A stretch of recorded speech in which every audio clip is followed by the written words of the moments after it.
What's going on, everybody? It is time. There we go. Time to bring in the team. Peaky. Harrison. Nah, okay, we're done with that. But yeah, I'd sad that we couldn't get to the cool part. But yeah, no, I don't want to get us in trouble already. But what's going on, everybody? It is I, Gilbert. Me, Harry. And me, Peaky.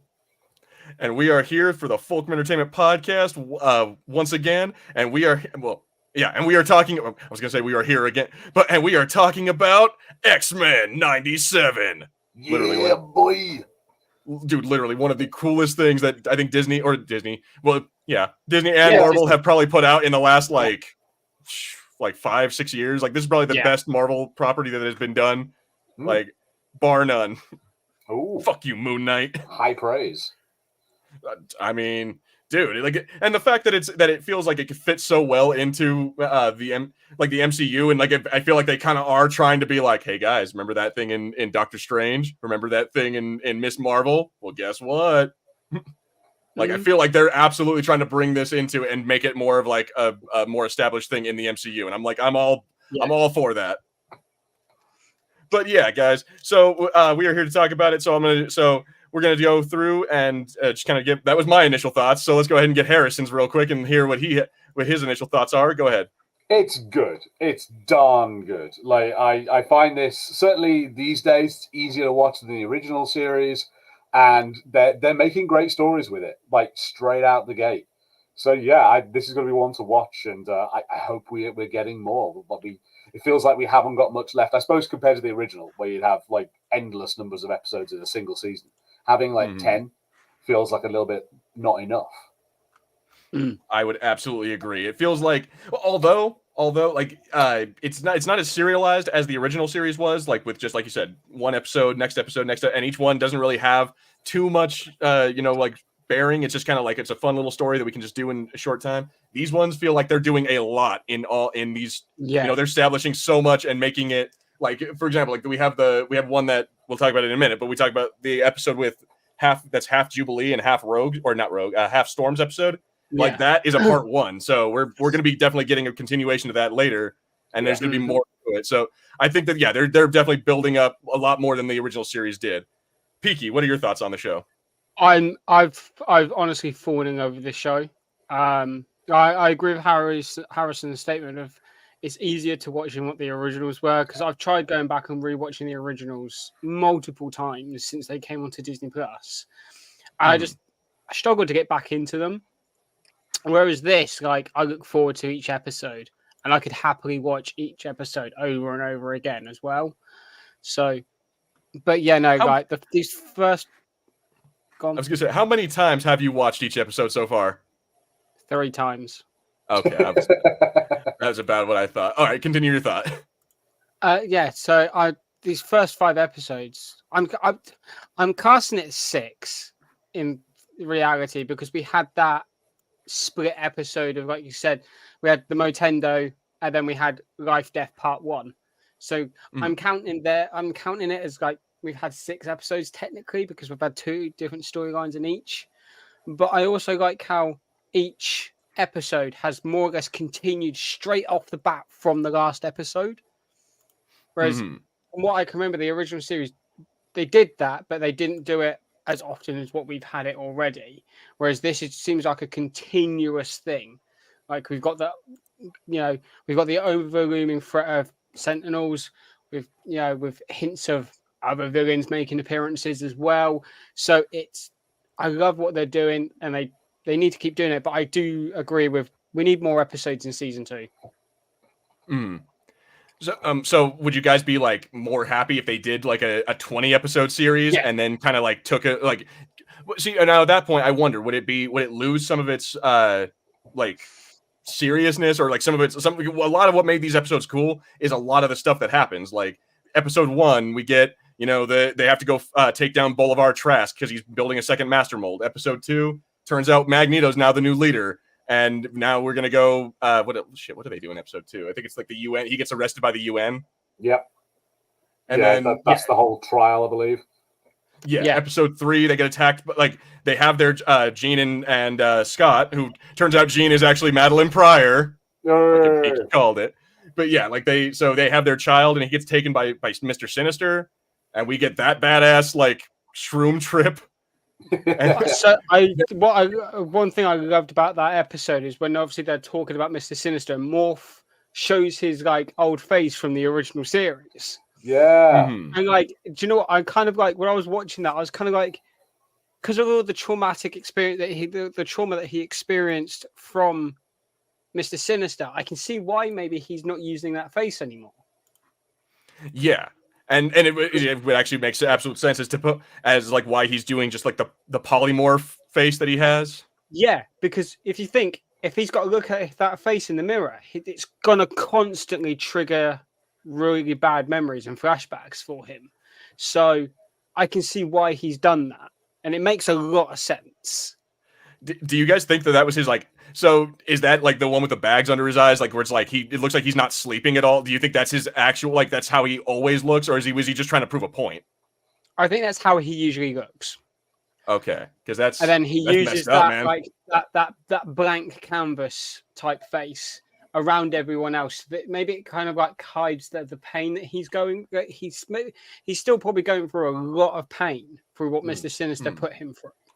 So maybe he's doing that as a front, so everyone can maybe kind of like he's trying to protect his teammates and protect the other X-Men from what he's truly feeling and what he's truly experiencing. Well, and I mean, I would also say protect himself probably more than anyone else. Like he's putting that wall there so that way they can't see, and like that's also explained why he has such like kind of like grim humor. Like he walks in pretending to be Professor X, is like, "Oh, Cyclops, I wish you would get the stick out of your ass."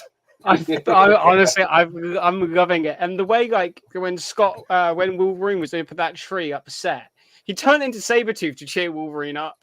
Like, I'm absolutely loving the continuation of like this brotherly bond that Morph and Logan have, because they showed it in the original X-Men series, especially when Morph supposedly died. Logan was distraught over that. Yeah, no, they're like best friends. Yeah, so I'm absolutely loving that they've brought that back. I was curious. So the first episode they put in Sunspot. How did you guys feel about that? Like the douchey rich kid, he's supposed to be Sunspot. Yeah, I was okay with it. that. Yeah, like they haven't done much with him yet. I mean, the most we saw him do, I think the first time we see him use his powers, like really, other than just saying to Jubilee what they are, is the Motendo episode. Yes. So yeah, it's interesting. I feel like we're gonna get. I assume over this series we're gonna see Sunspot becoming a real member of the X-Men, rather than at the moment where he's kind of just hanging out because he's trying to get with Jubilee. Oh, he did. He did. You watched Motendo. He totally did. They did things. But also I think it's because obviously like he's scared, obviously, because the only people that know he's a mutant are the X-Men, and obviously the people against mutants. So I think like he can be himself around the X-Men. So like that's probably really comforting for him to be able to like just be himself and not have to hide his true personality and his true self from his family. And because obviously he's from a really like publicized family as well, he has to obviously hide who he is when he's out in public as well. So I can see why he's enjoying hanging around with the X-Men, and obviously there's another reason why he wants to hang around with them. It's Jubilee. But yeah, no, I'd love to, because he becomes a member in the comics, doesn't he? I believe so. Yes. If I I'm not think mistaken, he's a member at some point at least. Yeah. Yeah. So yeah, even if he doesn't become a fully fledged member, like maybe going into season 2, he starts to go on to missions with them. But I'm more than happy to continue seeing him in and around the mansion. Yeah, it's definitely cool to see him like kind of grow and change, because in the first episode he's kind of a douchebag, just like, oh yeah, no, I'm rich. How much money do you want to let me go? It was like, dude, fuck off. It was like, yeah, no. But he's starting to become a little cooler. And then again, in the Motendo episode, he risks his own life. He sacrifices himself to save Jubilee. So it's like, okay, all right, he's becoming a better guy. If only because the power of boners is stronger. Also, I want to put out, obviously, while we're on the topic of of episode 1, when they're on their way to fight Bolafir Trask, and the X jet blows up, and then like all the flying ones just like, you know, they go off and get all of the others. Scott does the ultimate superhero landing. And you're like, that okay. was pretty bitchin'. That was like, fuck. Like, yeah, no, I was sitting there. I had to watch that again a couple of times. I'm like, wait, what? And yeah, you know, him doing that, just like blasting the ground and then landing like, I'm like, that's pretty bitchin'. Yeah, and then yeah, like Rogue saving the other two, like Morph grabbing Wolverine, like it was pretty awesome. It turned into Archangel as well. Like that was pretty. So yeah, Morph's transformations, and I think in episodes 1 and 2, he transforms into Archangel, into Psylocke. He transforms into Colossus for a minute. Yeah. And then also, Sabretooth. Like, he transforms into so many, like, characters that we've seen in this show, and I'm like, oh, I love it. And it gives me hope that they will show up again later on as the actual characters. Yeah, I'd be okay with that. Yeah, I don't know about some of them. Some of them do seem to be just, like, ways to get in little references. Like, hey, we know you want to see this character, but it's hard to fit all these characters into a story like this. But I'm also okay with that. Yeah, I think it's nice to acknowledge, like, and they acknowledge that, like, as if, like, Morph knows who these people are. These people are within this world. They're just not in this story right now. Yeah. Well, like, he turned into that woman with, like, the 4 6 arms who's hanging out with saying Spiral. But yeah, he transformed into that. A couple of episodes later, she's in it. Like, yeah. So like I said, it gives me hope that there could be later on. Like, we might get Sabretooth somewhere down the line, or we might also get, like Psylocke or whoever. Oh, Baz says, love how Scott says to me, my X-Men. Like, yes, that was pretty cool. Him being like, you know, taking the mantle of leader, like, truly. Yeah, and I also, one thing I obviously like, Scott's been a little bit of a bitch as well. I'm like he let's be honest, the X-Men, apart from Logan, Storm, and Jean, and Beast, I'd say, all the other X-Men more or less look up to him because he's such a prolific member and he is that team leader. That obviously, like, when they go on missions, all right, I know they're Charles's X-Men, but he's the team leader. Majority of the time, he's the team leader. If he's not team leader, it's usually Storm or Jean. Yeah, it's because they were the founding members. Yeah, so a lot of these X-Men and a lot of these other mutants more or less look up to Scott, but he needs to get the chip off of his shoulder, and he needs to. I know at the moment it's tough because of what happened in episode 3, but he needs to. So this is spoiler. So this is a spoiler review. So what happened in episode 3, Peaky?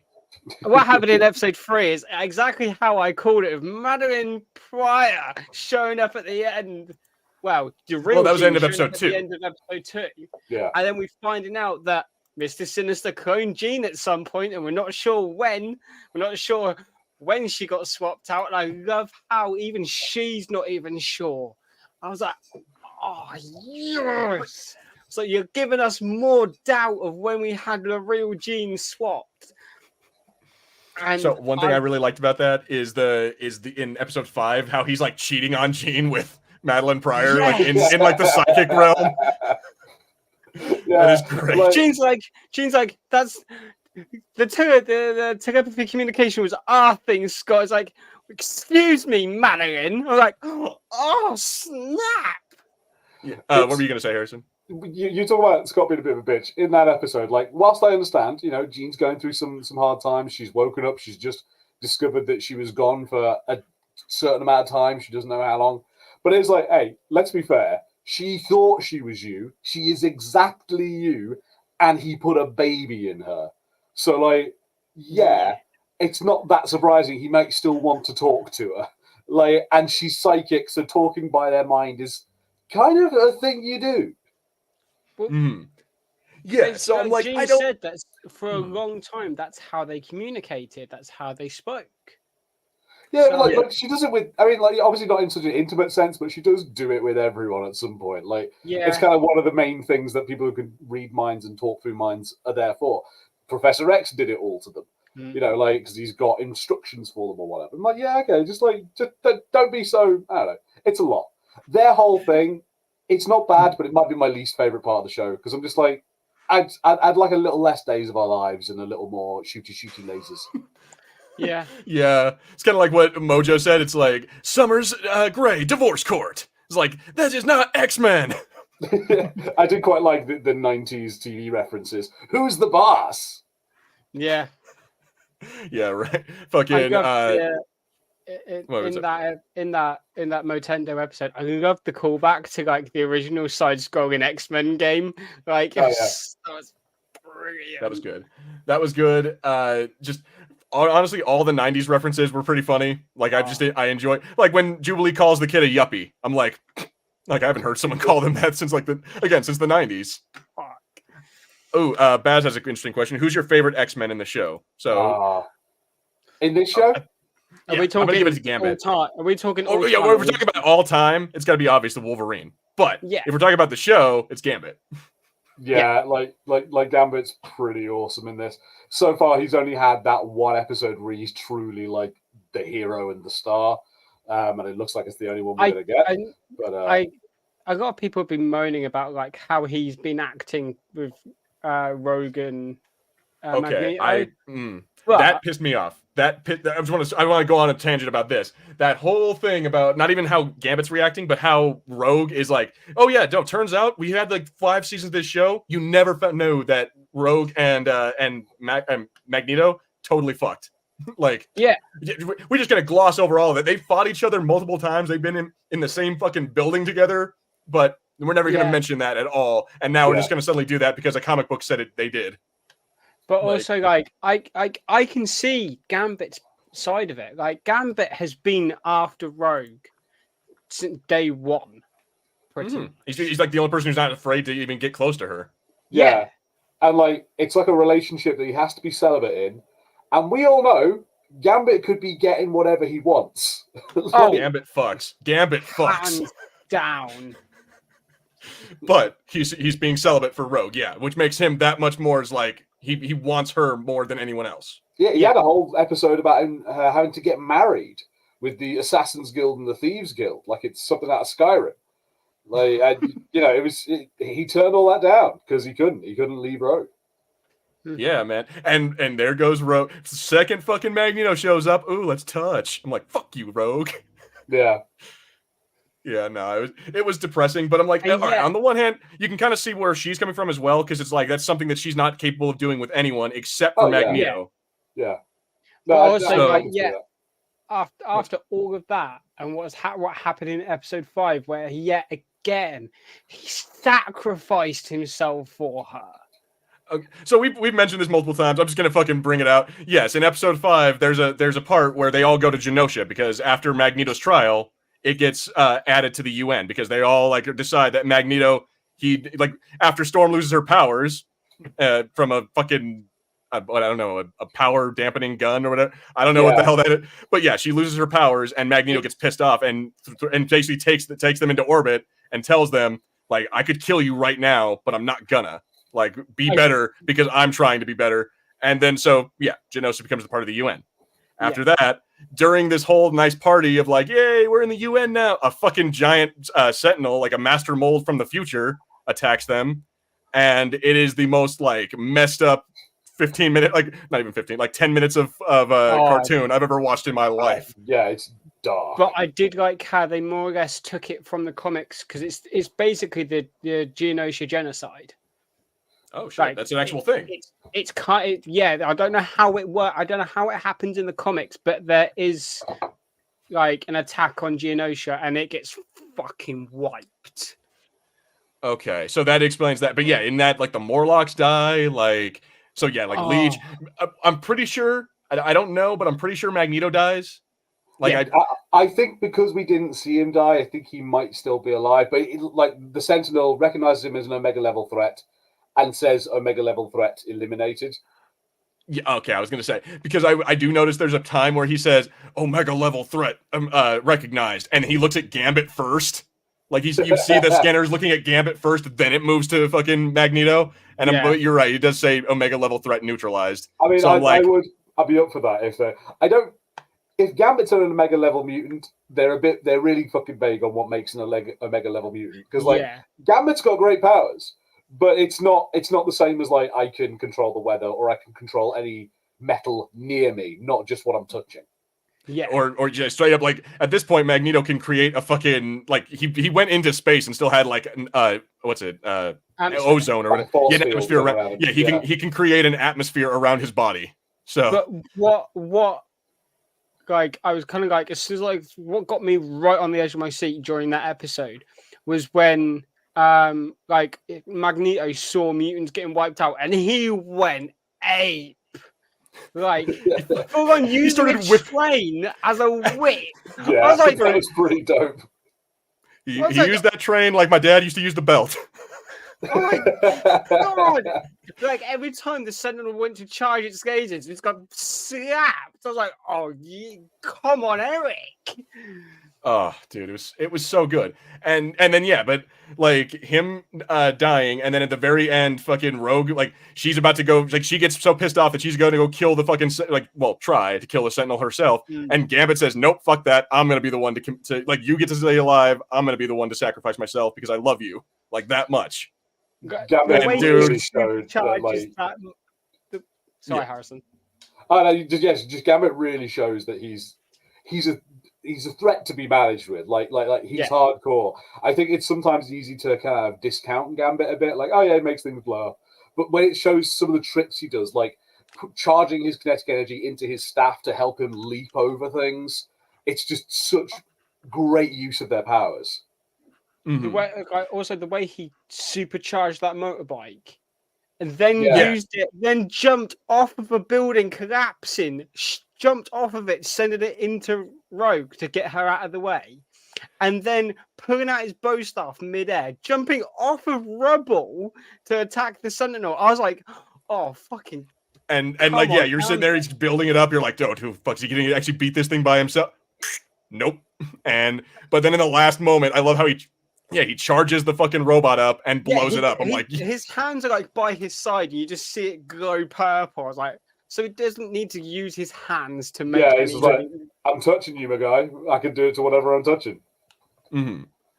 I also want to bring up in that episode also there's a really sad line that Rogue uses earlier, like just before that happens. Like she says that you light up everything you touch, but never me. I'm like, oh, dude, that's depressing. That's a bummer. It's like, but you can never light me up. Or something. Yeah, exactly. It's like, oh, dude, that's depressing in so many fucking ways.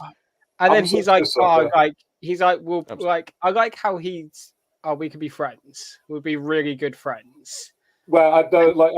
I like that, but I'm such a sucker for like the Cajun French, like just mon ami, just mon ami. It's like, man. I love that when he got the Sentinel stabbed him, he charged it up. He's like, the name's Gambit, mon ami. Remember it. And then it just like explodes. I was like, oh. Yeah, coolest way to go out. Like not to discount like literally what happened like a minute before that with fucking Magneto, but like him, which is another thing I wanted to talk about, is that in that last moment, Magneto says in German, "Don't be afraid," which I feel like that's them absolutely being like, all right, yeah, he was in the Holocaust, he's German, or he's Jewish. Yeah. But that was something that the original show never actually touched on. Like they kept it vague. Yeah. In the original show, I believe they still call him Magnus. They don't refer to him as Eric Lansha. Yeah, like, but the show seems to do some retconning, and I think it does it for its better. Like, I mean, when that first came out of Magneto being a Holocaust survivor, it really bumped his character up. Like it helps everything make so much sense. I mean, I'll say like even in the first like live action movies, there's a lot of things wrong with X3, but Magneto is fantastic in that movie. And like the fact that he's like, you've done this to me before. I've been genocided before. I'm not putting up with this. And it's like, oh yeah, no, he's got a point. Yeah, it's that throwaway line in X3 as well, where he's talking with like the other mutant. She's like, "Where's your mark?" He's like, "I got marked a long time ago," and showed his like Holocaust tattoo. He's like, "Yeah, that's my mark." Like, okay, power play. And then when you get to like the Days of Future Past stuff with like Bishop, it makes absolute sense because then they're branded with the M, which is basically the exact same thing. Yeah. So yeah, like. And that's another thing is that we haven't really talked about that as much. That Bishop is in this show, and they just kind of dropped him in there without saying anything. Yeah, it's like Bishop kind of was like, "I'm sick of going back to the future. It's never that great. I'll just chill out here for a while." Well, Beast was trying to repair his band, wasn't he? So, like, let's be honest. Out of anybody, either Beast or Forge could help Bishop get back to the future. So, I can see why. And yeah, like the way, like, you know, kind of just like the comics, he will get, you know, get sent to the futures because of the techno virus, and then we see him very briefly in episode 5 as adult Cable. Yeah, cool. I'm sorry, Mom. Yeah, that was just like, yeah, like. It's like, oh no, he's coming. It's like, and the fact that he knew that, he was trying to do a Marty McFly and try to stop the future from happening, but I reckon, did not work. I said this before we go. I think we're going to see Cable again. Oh yeah, guaranteed. I think not even a question. Next week's episode is Life Death Part 2, which is the continuation of Storm and Forge's storyline from episode 4. I think after that, we're possibly going to see the outcome of what the X-Men are going to do next.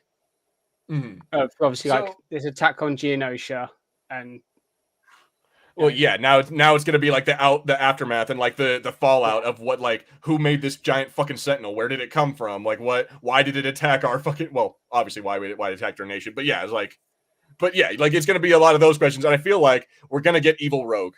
Like, after, if Magneto in fact did die, and then so did Gambit, we're gonna get like an evil or like a dark Rogue. And I think Rogue is gonna go slightly off board and kind of like she's gonna go a little off the deep end. Yeah, and you know, I feel like that's kind of the theme of this series so far, is that we got, you know, Jean is going through like a crisis, like she had that scene where she made out with Wolverine, and so she's kind of like questioning whether or not she wants to be with Scott or not. We got Rogue with her love triangle. Like, it's interesting. That scene with Logan and Jean talking down by the lake. Fucking Logan, he's been simping for Jean for the longest time possible. She kisses him and he says no. It's because he knows that she's just doing it because she's vulnerable right now. It's not that she actually wants to be with him. It's that she feels like, Scott's wanting to be with Madeline. Like, he knows she's vulnerable, and he's not going to take advantage of that. Like I said, she's going for a tough time. She doesn't know, like, when she got swapped out. She doesn't know what memories are hers and what memories are Madeline's. So I can kind of see why she got confused and kissed Logan, because Logan was generally just trying to be nice and chat to her. Yeah, there was this sort of vague feeling of like, because he's there just supporting her essentially as a friend. He's like, look, you're going through a hard time. And she seems to have that thing of like, I think like you're right. She's got this like, Logan's always wanted me. I can just go to Logan, and then fuck Scott. I don't need Scott. I've got Logan here, and he's sort of like pulling back and going like, hey, come on, this isn't how it works. I also think that, at least in this show, he's got a little bit of that. He likes being the sad guy. Like, he's a bit sort of like Rick Sanchez. He likes being tortured and like makes me special if I'm never happy. All I've got is Morph, who I'm pretty sure he wants to fuck me too, but I'm turning him down. It's that scene. It's that scene where like Madeline goes a bit ape shit and becomes the Goblin Queen. And he's like, when he's like in the shower, like, want me to scratch those hard to reach places, and he just like morphs his hand into Wolverine's claws. It's like, that's a bit Brokeback Mountain, but I don't know. I feel like Morph. So if he can copy powers, he can definitely copy body parts. So I feel like there might have been some times where Morph and Wolverine did some stuff. Turn into Jean for me again, Morph. Like that guy who transforms for Homelander in Boys. Oh, Exactly. yeah. Also, The one he calls mommy. Yeah, like that dude. another person we got to see in episode 5 was Nightcrawler. Dude. Yeah. Nightcrawler. Right. I don't know if anybody else, but did you guys panic when he teleported Rogue and Gambit out of the way of that blast, and then you just saw him rolling on the floor with smoke coming off of him? I was like, no. I was like, no, not Kurt. Like, no. Yeah, I'll be honest, I was a little worried. I wasn't really expecting him to die. I don't know. It's something of like you can kind of tell sometimes because he's a character that's slightly too significant to just kill off without really putting much effort into it. Without giving him much time. And I think the episode already had this feeling of it was ramping up to a serious death because things were going so bad. I like some of the things that were coming up in it. Like there's that moment where Scott comes in. They're watching on the TV and he just won't let them like leave it alone. It's like how many, and I kind of love the sort of reaction that they have. It's a very real world horror at what's going on in Genosha. Yeah. I'm like, It's like I mean, that's a mutant 9/11 right there. So yeah. Which also, fun fact: in the very first shot of the first episode, you see the Twin Towers. Hey, not that matters because, but yeah, no. When the world was a different place. But yeah, straight up. I gotta admit, like this whole episode 5 has ramped it up a lot. Like I'm struggling to think of how are they going to be episode 5. I don't know. I know they're going to be able to top it, but I just don't see how. I feel like they're going to try to do some stuff with not Rogue. I keep on going to Rogue with Storm. Like they're going to definitely do like with the continuation of her thing with the was it the character with like that giant owl looking thing, the adversary or whatever. Oh yeah, the adversary that showed up. Yeah. So I'm going to be interested to see what they do with that. I feel like that's going to be a whole like journey getting Storm her powers back. It seems like only she can really see it because obviously it attacked Forge, but I don't think Forge could really tell. Well, there's a part where when it breaks in, he says, "Demon, get out of my house," and he tries to hit it, and it knocks him out directly. Yeah. Now I'll be interested to see what they do with that. It's one of the weird things that, like, being based on a '90s show, there are things that the '90s show I think would do, but I think they wouldn't do now. Like, I feel like if it was a '90s show, what Storm's going to do is she's going to have a Native American style vision quest where like she takes like family friendly ayahuasca or something and like discovers her powers at the end of it, but that might be a bit insensitive. But I think it's going to ultimately end up with Storm getting her powers back. Presumably episode 10, maybe 9, she's going to come back like to save the day in some manner. And if we do genuinely have Storm gone, it might not Storm, Magneto gone. It might be that Storm takes over as the actual good leader of the X-Men. That would be. Yeah, I don't think at this point in time Scott is leadership material. I don't think he's ever leadership material. I think he's Riker. He's a great number one. Like, you want him leading your away team. You don't want him in charge of the ship. Yeah. Okay. So I've got the episode list here. Episode 7 is called Bright Eyes. Oh, Bonnie Tyler's in that one. Yeah. Bonnie Tyler going to get a bit of meatloaf sprinkled in. Yeah. No, totally puts the heart. And then episodes 8, 9, and 10 are 3-parters, and their tolerance is extinction. So I feel like those 3-parters are probably going to be all about what has just happened on Genosha. I do wonder whether Magneto is just going to lose his shit just to try and wipe out the human race. Oh, again. if he's alive through this, he's going to be pissed. Yeah. Although I'm sorry. Go ahead. No. You go for it. I was going to say one of the coolest lines in that episode, in episode 5, was him being like, "All right, you do this. You do," like him leading the defense and being like, "Save as many as you can. We will not wonder if we could have saved more." I'm like, "Fuck yeah, dude." Yeah, like, I do like he kind of made me like Magneto. This whole 5 episode arc has kind of made me like Magneto a little bit more. His character arc through these 5 episodes, like we've known, like not just the original series, but all throughout X-Men stuff that we've seen and we've read and we've everything else and we've played. Magneto's been this big bad. Like, he's always been the adversary to the X-Men. And now, like, seeing this character development of him growing as the leader of the X-Men and kind of, you know, a mentor to others. It's brilliant. Yeah, it's great. It is just, it's like the coolest thing to do. And I feel like that was something that they were really banking on with this show, is that they're like, all right, we want to make Magneto a likable character. We want to like redeem his arc and make him like something that people can get behind. I don't know what they're gonna do with Charles Xavier if they're ever bringing him back, but I'm like, it's gonna be interesting to see that dynamic after Magneto becomes the good guy. I wouldn't be surprised if Charles Xavier coming back is the only thing that stops Magneto killing all humans. Yeah.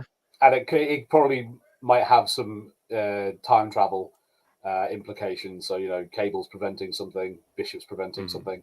One of the two.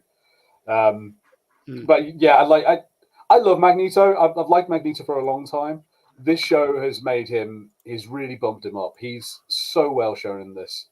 I think the fact that they gave him control of the X-Men allowed him to have these times where he could talk to people not as a supervillain, and so it kind of makes his message have more weight.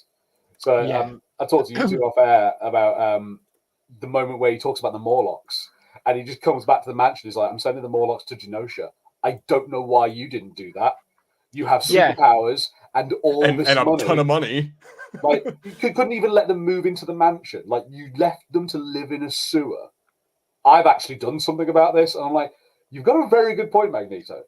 And then his whole courtroom thing with the UN, when he, as we mentioned earlier, when he lifts them into space along with him, and then just kind of really calmly explains, like, "I could kill all of you, but I'm trying to be nice right now. So I'm going to take you back. But you could all die and you all deserve it. But I'm going to be better than that because my friend is dead." Yeah, dude, straight up. Well, yeah, because that's right. I was going to say, like, Storm didn't die, but no, you're right. He was talking about Charles Xavier. He's like, "I'm trying to honor this man's vision, and so, damn it, be better because I'm trying to be." And like, and all the while, that dude, Executioner or whatever, he's sitting there on that fucking seal, just like, "Oh God, don't drop me, don't drop me." Yeah, like the Magneto like steps on and is like, "I could wipe you out with a single step. I am not afraid of you." And I was like, "Yes, Magneto, dude, you are a god, my man. Act like it." Like, you can see why he is an Omega level mutant.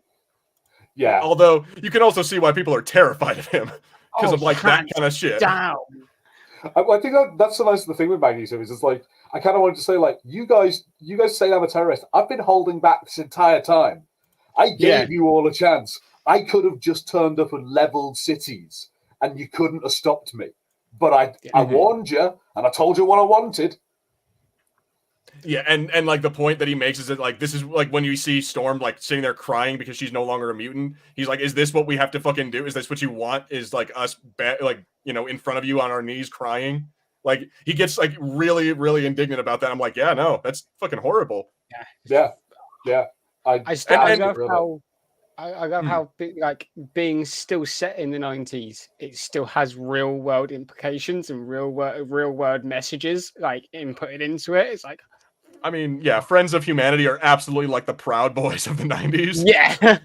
Yeah, like I like it, the fact that X-Men has always had this wonderful ability to be compatible with a lot of real world issues. Particularly political real world issues.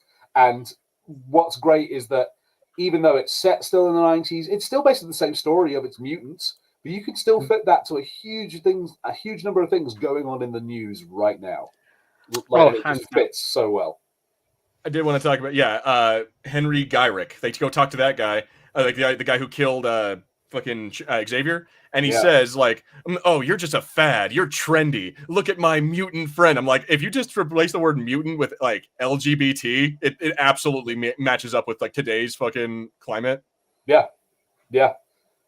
Like, and some of the rhetoric that they put in that show, I'm like, damn, dude, I feel like this is absolutely what like homophobes think.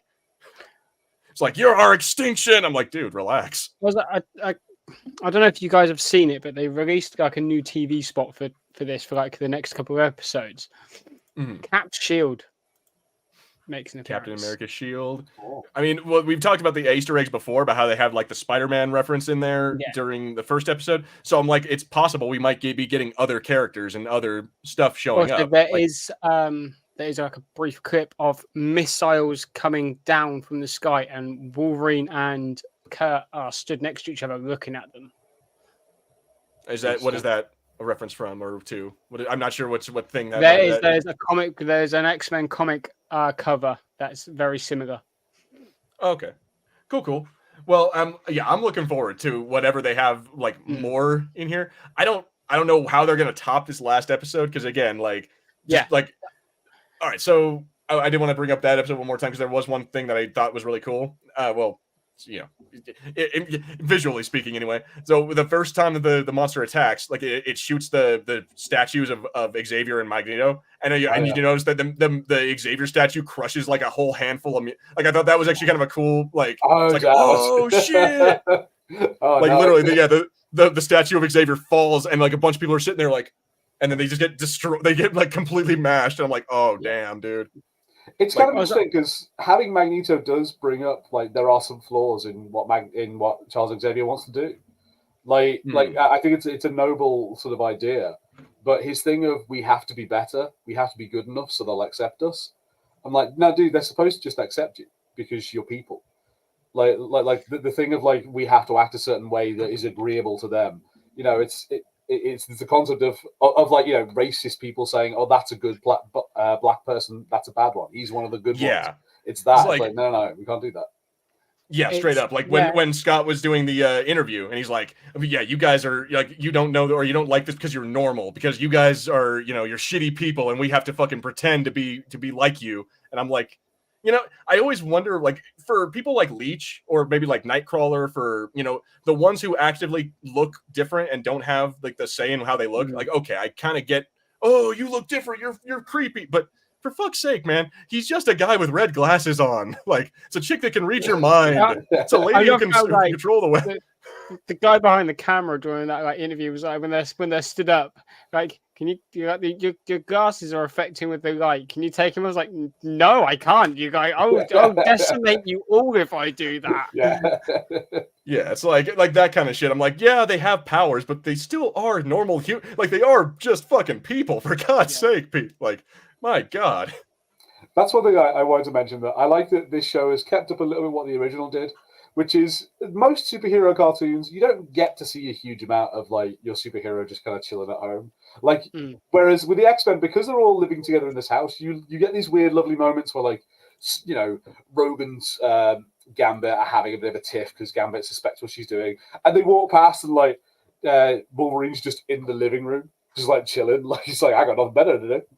Or, you know, like Jean and Scott are having their massive argument, and the rest are just having a game of basketball outside. Yeah. They're like, hey, come on, guys, we're having a good time here. See, I think that was also all right, so that brings up something, is that really unnecessary with them all living in the same mansion. Like, they remember when they were in the danger room, right? It was during the Mr. Sinister episode, and Morph was like, "Oh, looks like Rogue is really trying out, like, really doing stuff with the new bot," and he's like, and he keeps clicking through it, saying Rogue and Magneto, Rogue and Magneto. I'm like, that is unnecessary, you dick. Like, they both know. Like, it seems like both him and Wolverine know what's going on, and Gambit's in denial, and they're just like, let's fuck with him as much as we can. Yeah. Like, that is so messed up to me. When we were talking about Morph earlier, I wanted to mention that that bit when Wolverine tells him to hit the showers, I'm going to go find out what's happening here. Morph has that line where he goes like, and then it was just Morph.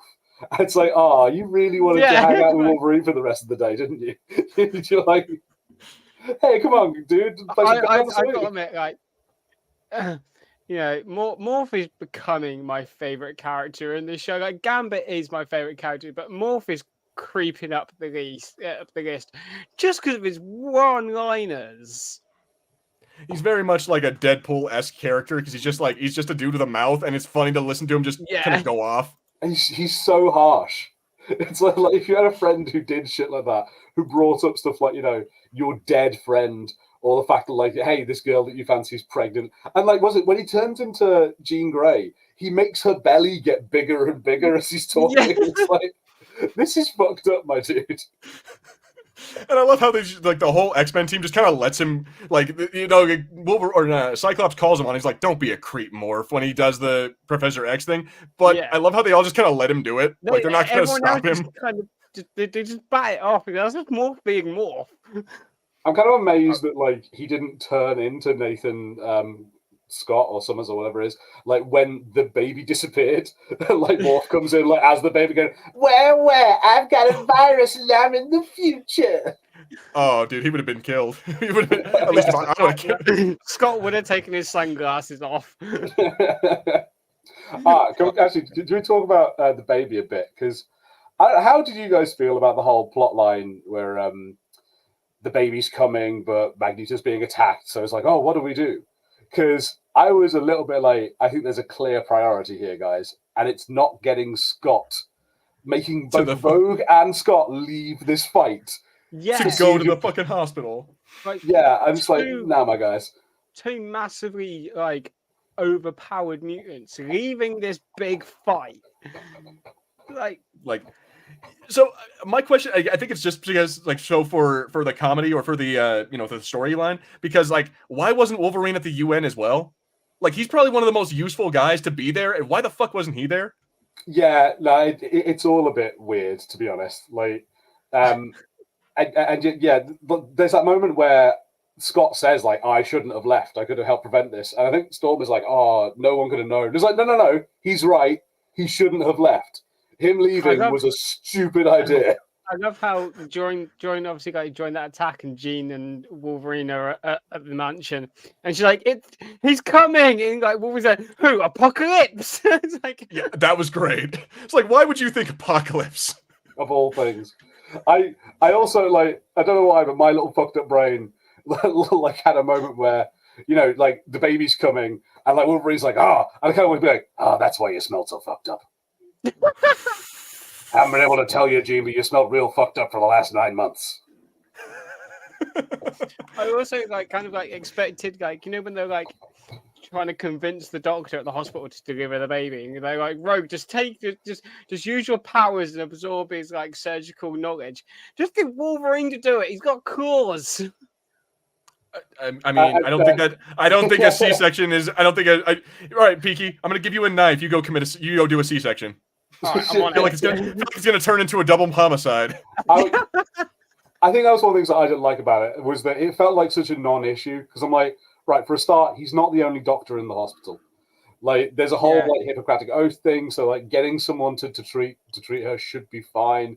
Maybe it's there to sort of like, you know, have a mirror to some sort of Roe v. Wade sort of issues that have been going on in the States right now, but like in reverse, I guess.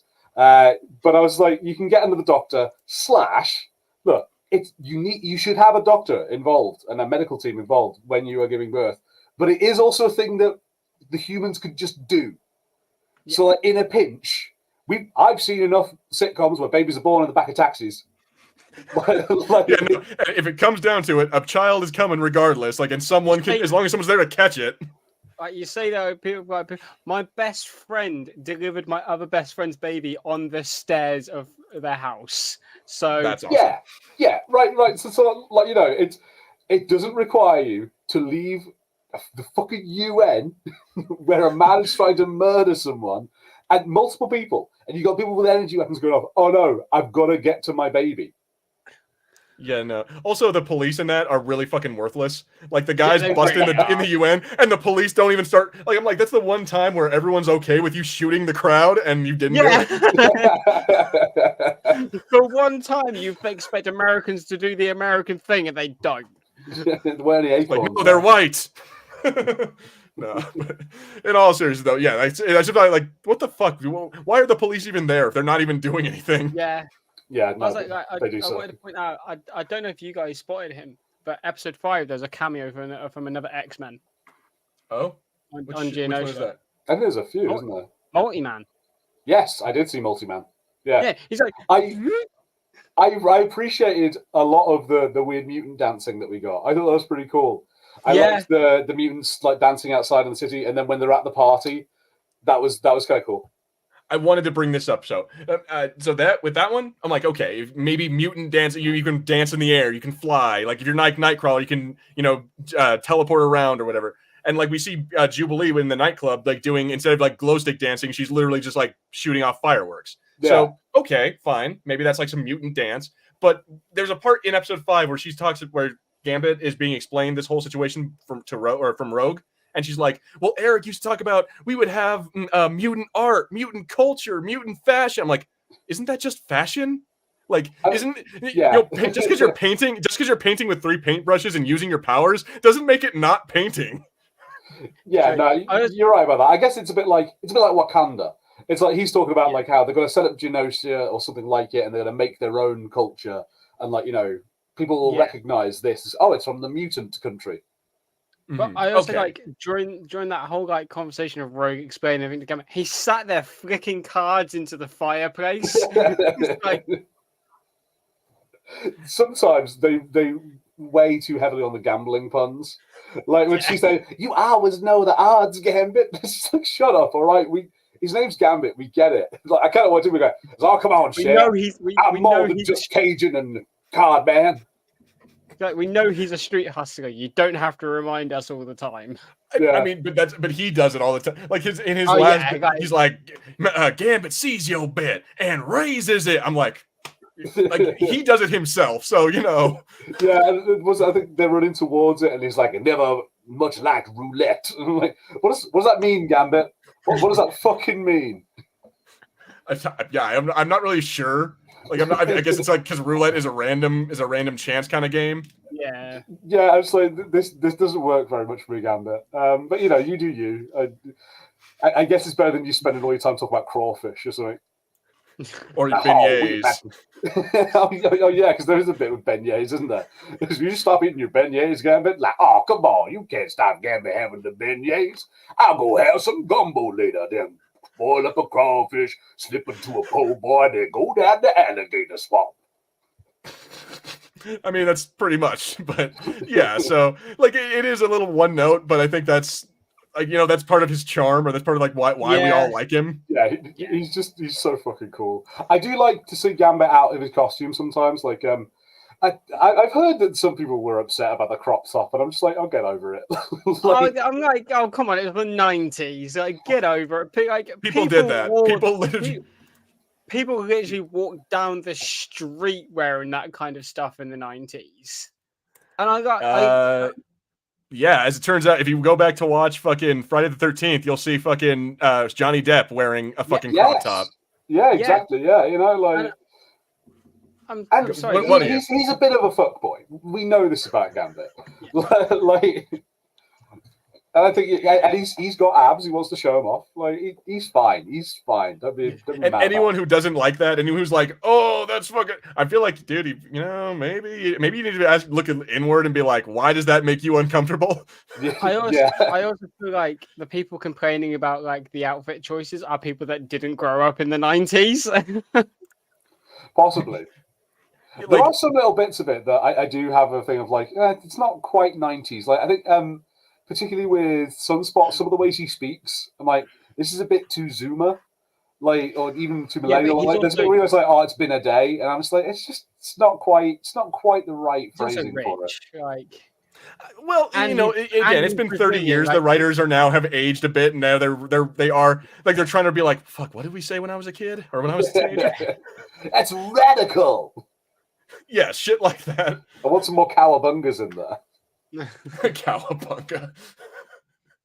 Yeah, but like stuff like that. I mean, like, I don't know. I mean, the X-Men are supposed to be in their 20s. Like, the only one who's actually a teenager still is Jubilee. So I'm like, she's the one who I could see you saying radical or bogus.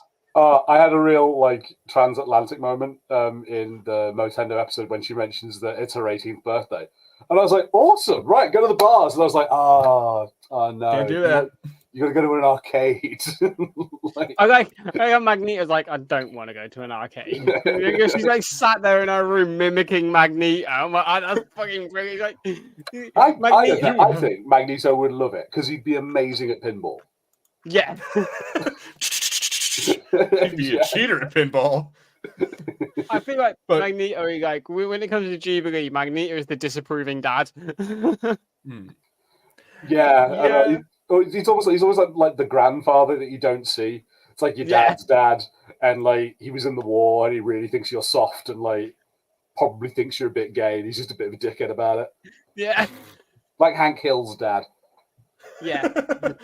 Yes, absolutely. I forgot what I was going to say there, but yeah, so there was something about Jubilee, and I think I was going back to the whole like there's not enough '90s references, but I don't know. I lost that train of thought. So I don't know. Well, I appreciate that they remembered like what consoles were around in the 90s for the Motendo episode. I was like, good, it's a cartridge-based game, excellent. Yeah, I'm happy with that, and I like that when they started flicking to some graphics, it was sort of like Sega Genesis / Mega Drive graphics. I very much appreciate that pixel art style. I do want to bring up this. I really did like when they go into the Motendo game that there's an old Jubilee that's been like alive for however many years, like running around in the cyber world. Like we get to see old Jubilee and like how her powers are gonna like evolve and shit like that. Like she's sitting there skating on her fucking light and shit like that. I also like how so that was the original voice actress from the original run voicing her. Oh, cool. So it was kind of like a bit of a passing the torch type thing as well. Yeah, I saw online that is the actress for Jubilee not the same person then?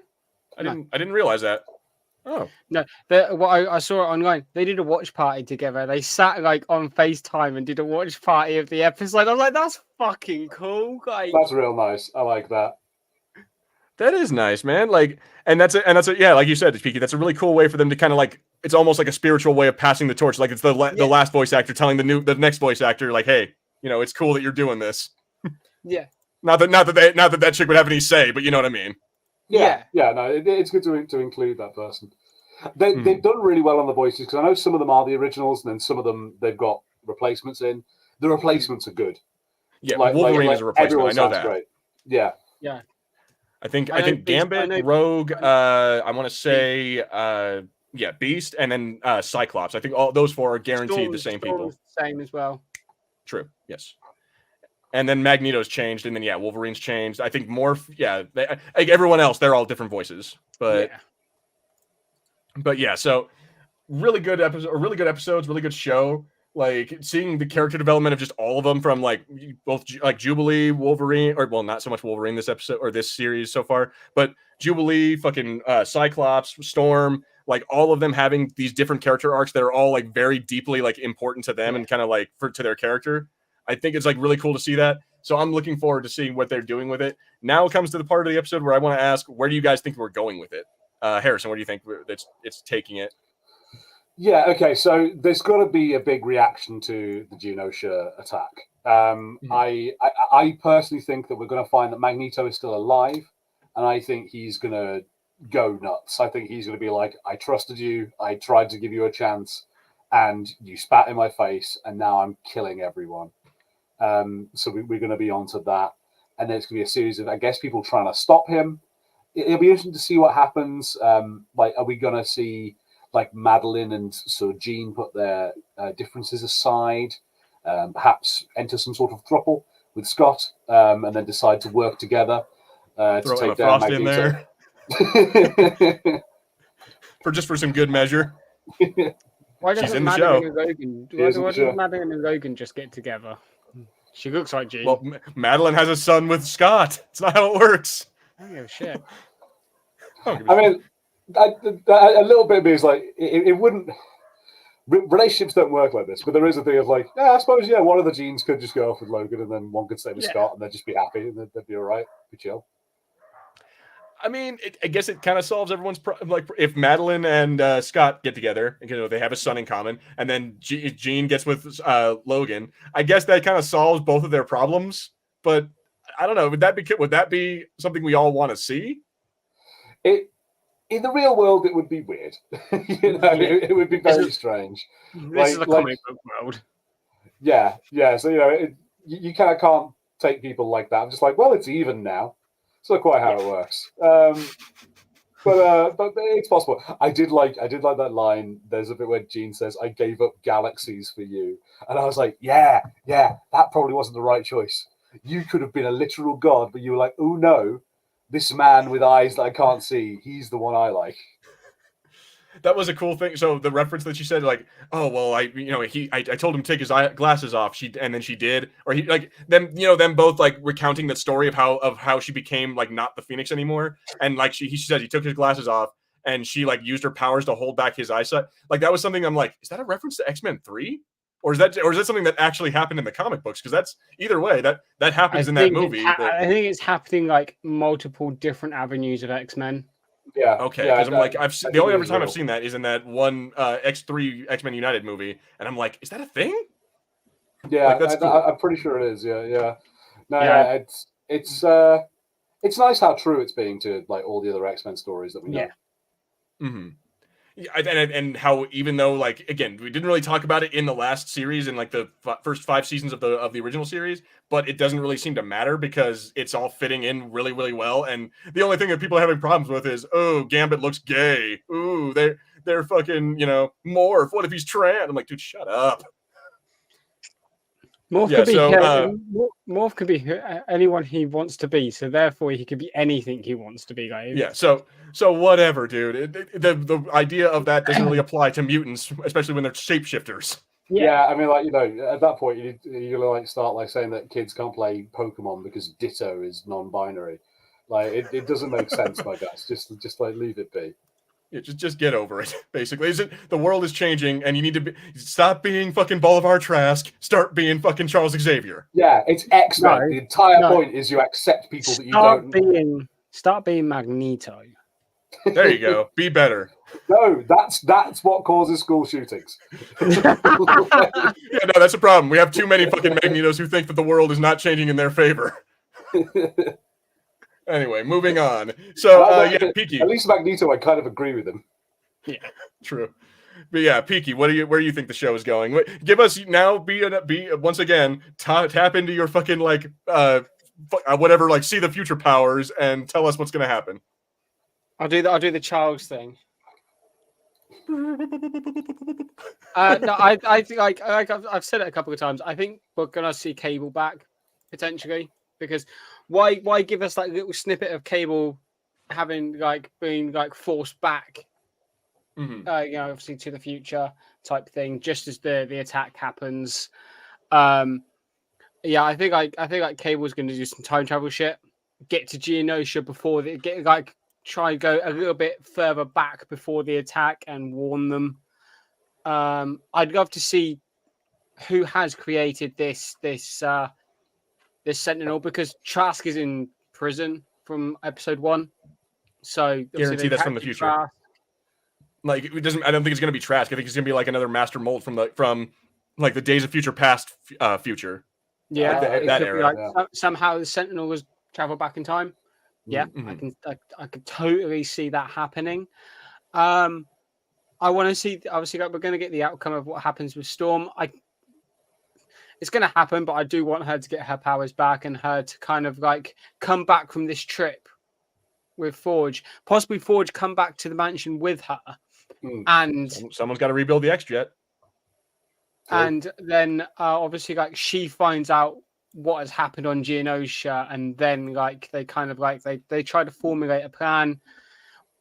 I feel like we're gonna get that, like I said, that snippet of I've mentioned about Logan and Nightcrawler together looking at missiles, potentially missiles aimed at the mansion, because it didn't look like Geonosia skyline, or like where the missiles were coming from. It didn't look like there was like a couple of trees on either side of the frame.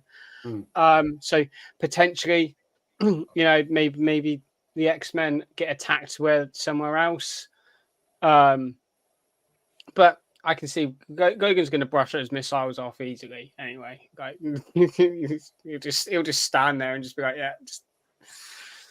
But so yeah, I it sounds a real shitty move, but I could see them doing it. I kind of could see them finishing it off as like a cliffhanger. Oh yeah, I wouldn't be surprised. But I also got when Harrison's saying about Magneto being alive, Leech was holding on to him, and Leech can take away mutant powers. Yeah. So that's another thing. Magneto might not. I don't know. We'll see. Oh, so Leech like hides him from the Sentinel by taking it. Yeah, very, very clever. So yeah, they survived, but if any of what I've mentioned comes true, I should become a writer for the show. I think at that point, because I didn't just predict the Madigan gene thing. I did predict quite a few things, so like throughout the series so far. So like, but I just want to. I like to see. I think all three of us have said it now. Not quite sure how they're going to top this episode, but I know they're going to do it in a big way. Yeah, and I'm sure it'll come with like either it's going to be another death or a reveal that someone actually wasn't dead. Like maybe it's again the reveal that Magneto wasn't dead, or that hell like they'll come back at the end of season 2 or the end of season 1, and they'll be like, all right, hey, Charles, he's back. And turns out he didn't leave that will. It was a lie. Bum bum bum. Some shit like that. They'll have some like crazy kind of like pull the wool over your eyes kind of moment where everything we've been led to believe this whole season has been complete bullshit. But I would like to see possibly someone from the X-Men confront the UN. Yeah, I'd be interested if maybe the X-Men, like some members of the X-Men, start going like, you know what, I'm with Magneto on this now, or Brotherhood of Evil Mutants. Do you think we'll get any of that? Are we going to see like Mystique, and we're going to see? I was just about to say, do you think we'll see Mystique come back? Because what happened to Mystique in the original run? I don't know. I don't think she died. I feel like she just. No, I don't think she died. Did a usual thing of she's around, causes trouble, and then kind of disappears mysteriously. Yeah. Well, a lot of people are theorizing that woman that was at on Genosha is Mystique, the blonde hair. Oh, yeah, the one who's supposed to be from the UN. Yeah, people keep thinking she's Mystique in hiding. It would make sense of how it would make sense of her behavior. She's been very sus. Like the times we've seen her on screen, she's been really sus. Okay, like so it says here apparently all right, so in a quadrilogy of episodes called Beyond Good and Evil in the original 90s series, apparently it claims that she sacrifices herself by taking a bullet for Nightcrawler because it's revealed that he's her son. And so and then she falls off a dam, and it's presumed that she dies. And it says although Rogue and Nightcrawler, the typical comic book like ending of, oh no, they're dead, but where's the body? Yeah. Also, they don't talk about that a whole lot in the 5th episode, nor in like the series. But yeah, apparently Nightcrawler and Rogue are like brother and sister, because like Mystique was the one who trained Rogue, and then Nightcrawler was her son. Yeah, that does come up. Although interestingly, I was just having a look at a character, Destiny, who's the character that can reveal the future, and she's blind. Apparently, in a 2023 storyline, it was revealed that Destiny was the one who actually gave birth to Nightcrawler rather than Mystique. She conceived Nightcrawler with Mystique after Mystique used her abilities to take on a male form. Which explains why he's blue, but yeah, she's not technically the mother as she is. That's a whole Jesus Christ, that's a whole. Yeah, I'm like, that's a weird comic booky world. That's a whole episode of Maury right there. That's some Jerry Springer shit right there. Mystique, you are the father. No, bullshit. I never touched her. I'm saying no, that's a question. I mean, how would that work? Because if you like turn it, like, let's say you're Mystique and you turn into whatever, some random, Joe Blow, some random dude off the street. Yeah. Like in theory, you now have a copy of his DNA, maybe, or like it kind of like Morph. If he transforms into someone, like he kind of has a copy of their powers or DNA. So would it still technically be his, or that's? Yeah, I don't know, because like that suggests that like you kind of remake organs. It's not just like you look like them. It's like you have fully functional organs. So like if you didn't have a pancreas, could you just turn into someone who does have a pancreas? That's straight up. Or like if like she transforms into someone who still has their wisdom teeth, will she still have them, or her tonsils or shit like that? Yeah. So I'm like, that adds a whole new like level to this. Is like, whoa. Okay. Another question. Considering we've potentially lost Magneto, we've definitely lost Gambit. Do you reckon we're going to see any other members of the X-Men obviously see what's happened and then come to the mansion to help? Do you reckon we're going to get more additions? Yeah, do you reckon we're going to get more additions? I hope so. I'd like to see Colossus. I've been a fan of Colossus for a long time. Iceman. I would love because they have him in the picture of the original X-Men. So you're right. They do keep having Iceman. Or, some versions of Iceman are like some kind of stuff.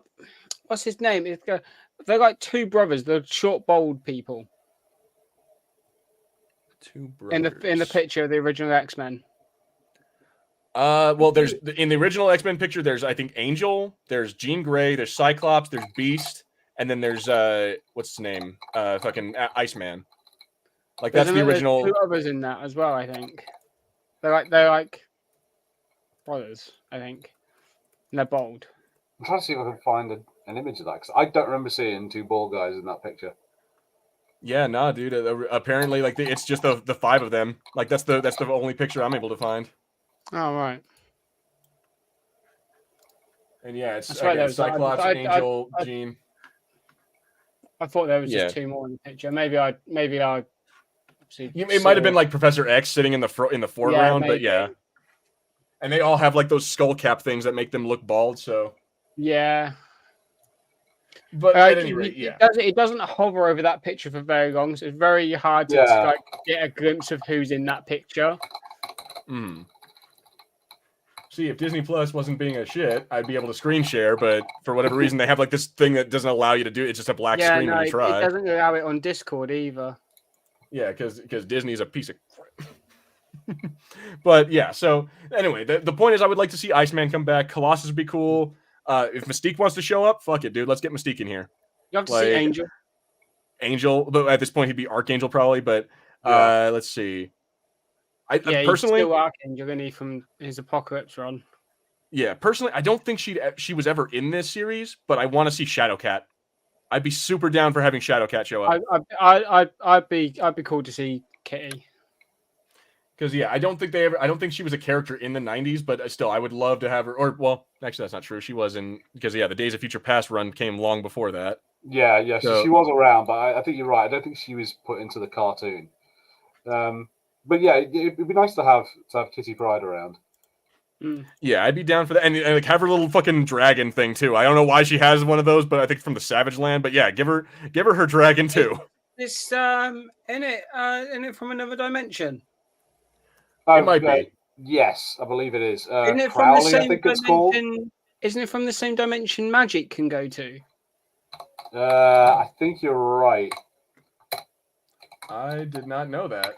If I'm thinking correctly, because they've been a part of the Guardians of the Galaxy in the comics, Kitty and the shit, dragon. No kidding. Yeah, they joined they joined the Guardians at one point. They did a bunch of stuff. They were in the what was it called? There was a weird Excalibur, the weird British superhero team, Captain Britain and Psylocke and Phoenix 2, I believe. Yes, another of Scott and Jean's kids. And it was an interesting run. It also did it have Howard the Duck? It had a duck in it. I don't think it was Howard the Duck though. Apparently, in some runs, they've had Nightcrawler join. They've had Rogue and fucking Jubilee be on Excalibur. Like Emma Frost. Like they've had various characters in that. Okay, here we go. Oh, shit. So it's called Lockheed. Lockheed, that's it. Lockheed. And, all right. In the comics, the X-Men were kidnapped into space by the alien brood and taken to a brood-colonized planet. On this planet, Kitty Pryde met Lockheed, who resembled a cat-sized purple dragon from a fairy tale she'd recently told to young Ilya Rasputin, Magic. He saved her from the brood and then returned to Earth with her. Dude, that'd be the shit to have your own little fucking pocket-sized dragon. Yeah, he sits on her shoulder a lot. And then I think he looks kind of when he's flying looks about. like Figment. He looks like Figment from that one. He does look like Figment, yes. He can grow back to normal size when he's flying about, and he can obviously attack that way. And then he'll return to a smaller size to sit on her shoulder. So yeah, but I think we definitely we need to see if Shadowcat would be cool, Colossus would be great. I don't know. I wonder if we want to see more villains because I would like to see Pyro or Avalanche. Fucking Juggernaut show up. Oh yeah, so Juggernaut would be good. Avalanche. Yeah, have the actual Brotherhood show up and be like, hey, so Magneto, what do you want us to do? You want maybe have them join the X-Men. I don't know. Can you imagine the Brotherhood going? We saw what happened to Genosha. Where's Magneto? They tell him Magneto's dead. Are the potential Brotherhood and X-Men team up? I could definitely see that. They've done it in X-Men Evolution. They had the Brotherhood team up with the X-Men before. Yeah. Bring in my Toad, man. Oh, know, dude, a '90s Toad. What would that even look like?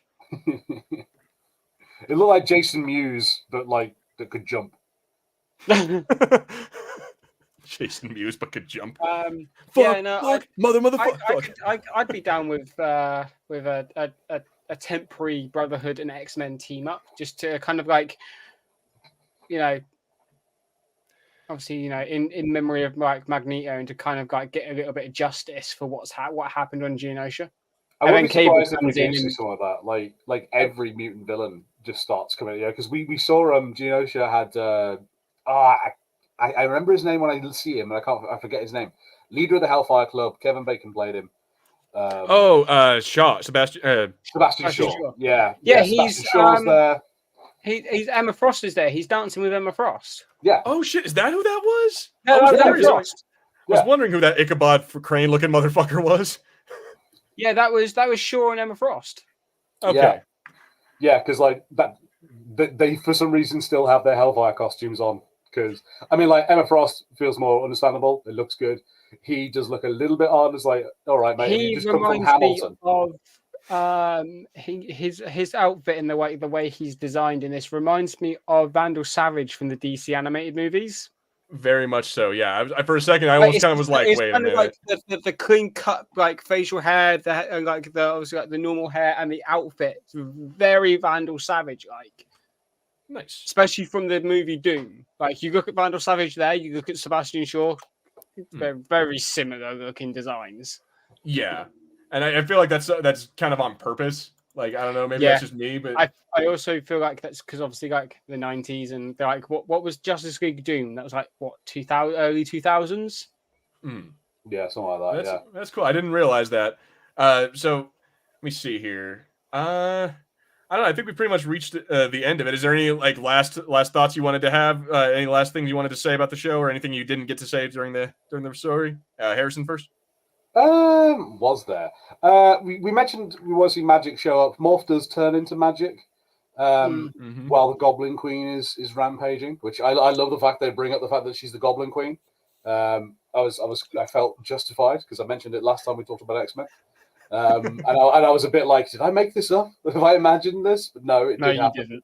Didn't. It'll be interesting to see. I do wonder whether they'll bring in other Marvel characters, like you've mentioned, seeing Cap, Shield. I was talking about this earlier. I love the X-Men. I find the X-Men very difficult to fit into the MCU. And to be not just the MCU, but the Marvel extended comic universe in general. Because sometimes there are things where, like, how come people are still like prejudiced against mutants when there's all these Spider-Man. superheroes? Yeah, and like there's also all these superheroes you could just stand up and go, like, "Hey, what are you doing? Like, now stop that." Like, you know, Yeah, like Captain America could stand up and go, "No, I know these guys. They're good guys. Fucking leave them alone." Wolverine's a member of the fucking Avengers. Like, relax. Yeah. Like, calm down about this. So obviously they could do it, and I think there could be things that could be enjoyable about it. I personally would like to see this cartoon series. I know the other characters did appear in the original '90s one. I'd like to keep it to an X-Men story because I think X-Men's more interesting when it's just their story and you don't complicate it with like, oh yeah, an Iron Man's flying around here somewhere but refuses to help. Yeah, I mean that does kind of to kind of like build on your point. When you have moments like that where it's like the Genosha genocide, like when it's like straight up you're watching live on TV. Oh shit! Like this, they're getting attacked by this giant Sentinel. Where was the Fantastic Four? Where was Spider-Man at that point? You know, like why didn't they come help when they could have? And I agree. It's not really necessary. Just let them be their own story and let them kind of have their own thing. Also, like they can be in the universe, but we don't necessarily need to have them show up. It's like just because we've seen Cap's shield doesn't mean Cap's in it. Yeah, he could still be frozen at this point. But Sam Wilson's in it. They're gonna put Falcon. Like, I think the shot you see is Cap's shield just comes flying and sticks into the ground. So like, could just be someone has it. Yeah. Morph. Oh, yeah. That's a good point. It could always be Morph. Yeah. What if Morph like quickly turns it, like transforms into Cap, throws the shield, and it gets stuck in the ground, and then he morphs back? Like maybe it's like in a fight scene or something. Like Morph is changing So I got a cool idea. Is that so? Let's say Wolverine having a Cap, like let's say that they tease Cap, like, oh well, you guys sent this Wolverine. It's like Cap's shield or something like that, or like have something like that that kind of implies that maybe Captain America will be there. But then it's just a way to trap Wolverine and be like, oh yeah, no, it turns out Steve Rogers died a long time ago. Mm-hmm. Like, I think it'd actually be kind of a cool way to be like, yeah, there are other Marvels, but or you know what? Actually, there was one thing I wanted to talk about. Is if you guys knew about this, because again, in episode 5, during the interview scene with Scott and the lady, she says, "Oh yeah, I want to talk about your relationship with Marvel Girl." I'm like, who the fuck is Marvel Girl? Yeah, no one calls her Marvel Girl anymore. Yeah, I don't ever remember a time when Jean Grey was called Marvel Girl. So what the hell is that? I think that's like her original like Golden Age name was that was Marvel Golden Age Comics. Yeah, it's a little bit like how like Reed Richards is Mr. Fantastic, but it's kind of a dumb name, so no one calls him it. Like it's just like it's easier just to call her Jean Grey. But yeah, way back when she had that green dress that she shows at one point, she's like, "Oh, remember when I last wore this?" Carry on. That's sort of got to the point that Marvel Girl, it's old. Strange that a character would use that, but it feels like almost a little bit like, see, we know what we're talking about. We know X-Men. Like, yeah, you go, guys, like all y'all who think that we're not fucking fans, we know. We called him Magnus. Yeah, no. But what were you gonna say, Peaky? Have you noticed with the opening credits? Because nobody skips the intro. Nobody skips. Oh hell no, no, absolutely not. Not with that badass like the fucking guitar solo part at the end. I had to get through like 5 episodes yesterday because I forgot it was happening. So I was just like, just fucking finish this. I've got shit to do. You might not have noticed, but I don't know if Gilbert's noticed. The opening intro has changed with each episode. Yeah. Oh. So I'll kind of give you a little spoiler. In the first episode, they show like, the normal like Cyclops, Wolverine, Storm, all that. And then at the very end, it's like Professor X. And it's like, wait, what? That doesn't make sense. So second episode, then it's like, again, now it starts off with Magneto, Cyclops, Storm is gone. Or no, Storm's still there. And then it's, I think it's, Jean Grey, whatever. They go through all of that. Then I think they also add Morph and Bishop. And then the following episode, when Bishop leaves, they don't put Bishop in there anymore. Like, that when it turns out that Jean Grey was actually Madeline Pryor, like they change her hair from like the down look to the ponytail. Yeah. So it's like tiny short. Morph was in the intro from episode 1, but like Bishop was then in it. And then when Bishop left, Bishop was no longer in the intro. Like I noticed it watching episode 5, and I was like. And then they add little like either like references or bits to like other episodes, like as opposed to just doing the same like old thing of like, Cyclops shoots like 3 Sentinels or Storm like launches her lightning or whatever. Like they're doing like, they'll show more fighting Mr. Sinister, or they'll show like in the original, it was Jubilee running from Sentinels and running into like the chain link fence.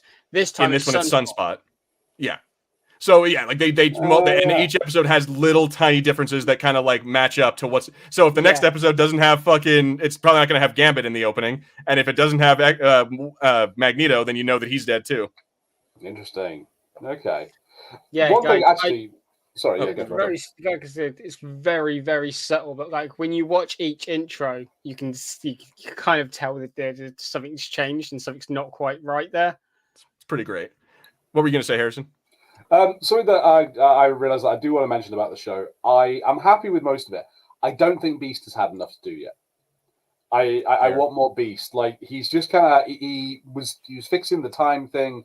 He was involved in the episode where they revealed that Madeline is a clone and that Nate gets his technovirus. But I'm not happy. I want more Beast. I want more action Beast. A more Beast-centered story. I did like the bit in episode 1 where he like starts controlling the Sentinel from like within the body. I was that was, I think like the Sentinel just throws Wolverine into it. I was like, okay, that was actually pretty cool. Like he was using their own like size against them. It's like, okay, Beast, like fair enough. It was cool. But I agree. We do need some more Beast. Yeah. He said so. Like I think this is the start of a beautiful involuntary friendship. Yeah, I'm glad that's a Casablanca reference. Yeah, it's nice beast dialogue. I do appreciate that. It's a weird bit where I think it's during the Goblin Queen section where it's like, I'm not a fan of Lewis Carroll, which is Yeah. like an interesting literary reference for him. But Yeah. yeah, I'm just like, give me more Beast, like all the time, more Beast, please. Yeah. I mean, I feel like Beast, like right now, what they're doing with him is just making him like, oh, he's smart because Roberto wakes up and he's listening to Mozart. Like he talks about like, oh, I share his love of Dante's Inferno, but it's like, dude, we get it. You're fucking intelligent. Come on. Yeah. Yeah, they're very much. He's Frasier. He's the Frasier of the X-Men. Yeah. But the only thing I didn't like with Beast was he had a very goofy line with the when he was looking at like Madeline or whatever, and he had that thing of like, all work, like artists, scientists have a signature, and this one is for a man that can only be described as sinister. I'm like, yeah, we know he's literally called Mr. Sinister. He says it himself. That's. Like, I'm pretty sure we've seen him before. Like, has he not been in the? I don't remember him. Was he in the '90s cartoon as well, like the original one? Yeah, the whole morph arc. Like, yeah. Okay, so yes. Morph. So then they've met him before. Yeah, Mr. Sinister is cool. Like, I want to see him come back in some way. Oh, he will. Guaranteed he will. I imagine he will. Do you know what? Like, I was a bit stupid because like as soon as the techno virus happened, I was like, okay, the baby's Cable. A little bit of me when Sinister stole him, I was like, oh, are they gonna do Nathan Gray, who's X-Man, who's like was like a once again they made a child of Jean Grey and Scott Summers. This time it was done during the age of the apocalypse, I believe. And Mr. Sinister like genetically creates him, and he's a kind of badass mutant. He's like super cool, super powerful, very 90s. And I thought that'd be kind of fun to try and have X-Man in it, but it seems like they're just sticking to Cable at the moment, which I'm disappointed by, but I can live with. I feel like it's because a lot of people know Cable more, and then after the success of the Deadpool movie, I'm like, we're definitely gonna want to bring Cable in here. Yeah, no, I'd like X-Man didn't really take off as a character quite the way that others have. Gonna be honest, it kind of looks like. So I'm gonna share a picture of X-Man real quick. At least this is I don't know if this is the picture, but this is a picture. So he kind of looks like Marvel Jesus. They definitely did do that at some point. Hang on, like they definitely had other versions of X-Men. The X-Men that I think he started out off before he became Jesus. Where are you? No, don't show me pictures of Wolverine, Google, you fucking morons. So, okay, so I'm kind of finding like another one that looks like almost like I want to say Neo almost because I don't know. He kind of like when he first started out, he had like that Leon Kennedy haircut. Let's see. So yeah, I don't know. Like, but you're right. It feels like they're very much going for Cable rather than X-Man. Yeah. Alrighty, so let me see. I mean, it kind of shows that they're doing the Cable route with the baby because Cable appears a couple of episodes later, like 5 seconds. Yeah. Let me see. I like how there was that little thing of like you need to get everyone out of here, and she's like your eyes. You've only got one eye that you can really see, like. But that was still pretty cool. And it's like, and again, we're gonna have him show up again because he knows, like, I feel like he knows that something bad is coming, like some bad shit is gonna be going down, and that was the first thing that leads to it is the attack on Genosha. So the next 5 episodes are gonna be just a wild ride, and I can't wait to see it. I'm looking forward to it.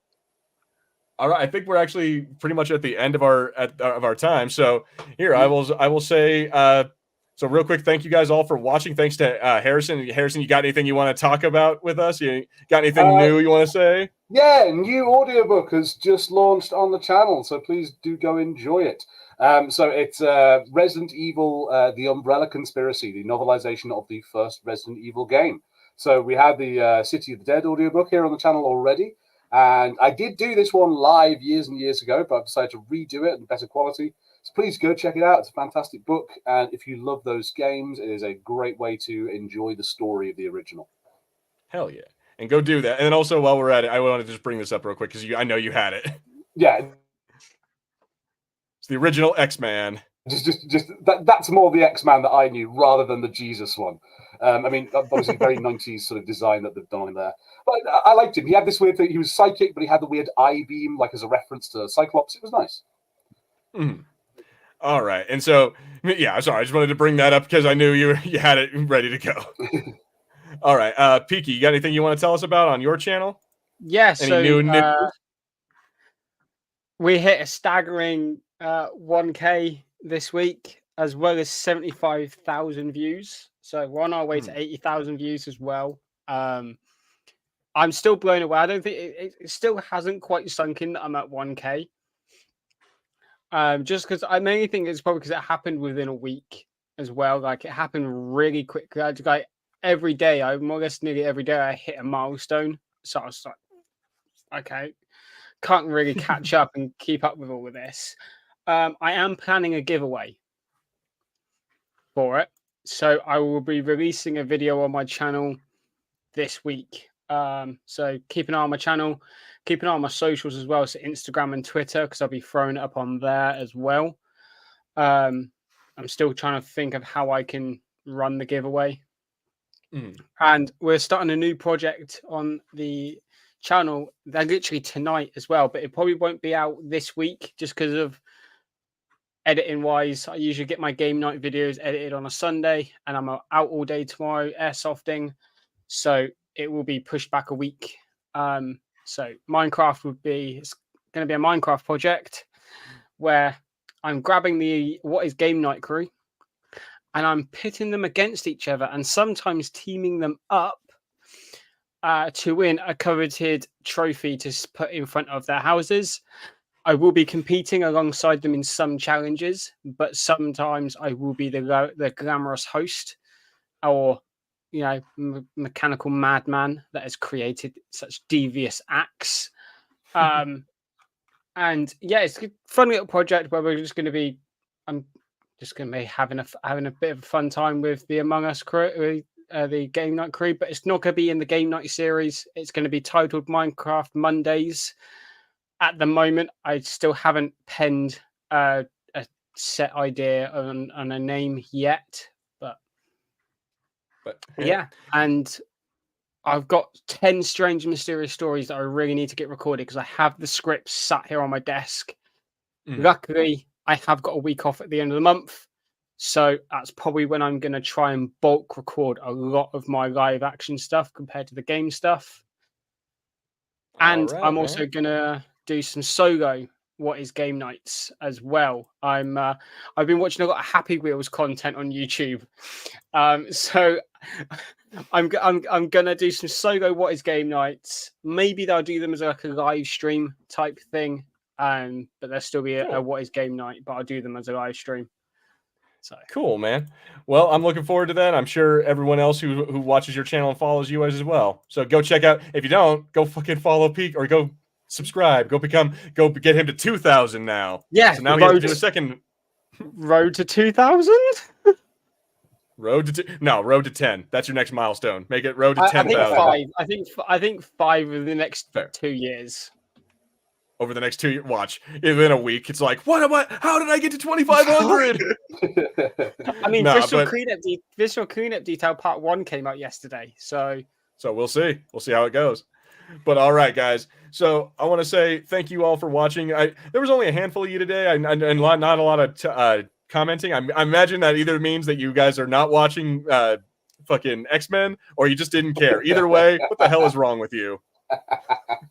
But I want to say thank you to Baz. He was in here for a minute, and we also got Tim for a short time. So thank you guys for popping in, and anyone else who did. As always, make sure you like, subscribe, and comment below. Hit that bell notification so you know when our episodes and our videos come out.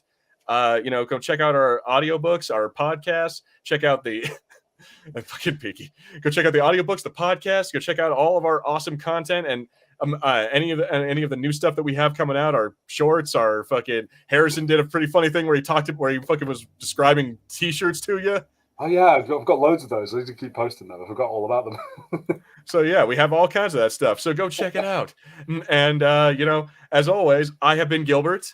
I have been Harry. I've been Peaky. And this has been the Fulcrum Entertainment Podcast. Thank you guys all for watching, and we will see you guys next week. Bye-bye, everybody.